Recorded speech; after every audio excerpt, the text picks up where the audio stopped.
স্বাগতম নাজাত ২৪ নিউজ পোর্টালের পক্ষ থেকে।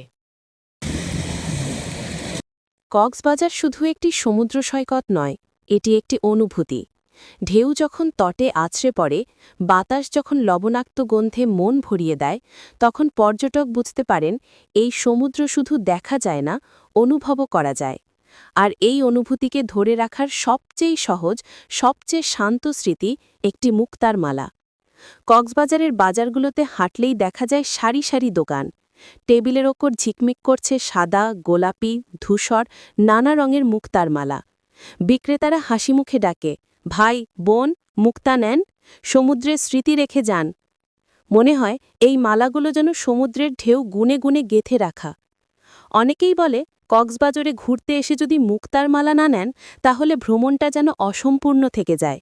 হোটেলে ফিরে ব্যাগ খুলে মালাটি হাতে নিলেই মনে হয় এই মুক্তাগুলোয় আছে সমুদ্রের নরম আলো, ধূসর বিকেল, লবণাক্ত হাওয়া আর প্রিয় মানুষদের সঙ্গে কাটানো মুহূর্তগুলোর নীরব ছবি।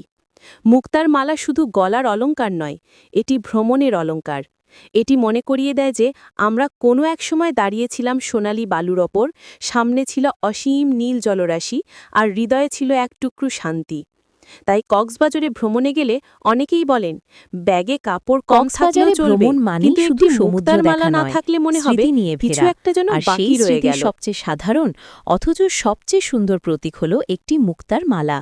বাজারে সারি সারি দোকানে ঝিকমিক করে থাকা এসব মালা যেন সমুদ্র ঢেউয়ের মতোই মনকে টানে। কেউ বলে, মুক্তার মালা না নিলে নাকি ভ্রমণটাই অসম্পূর্ণ লাগে। সত্যি, হাতে একটি মালা থাকলে মনে হয় সমুদ্রের নীল, বাতাসের গন্ধ আর ঢেউয়ের ছোঁয়া সবই যেন ফিরে এসেছে সঙ্গে।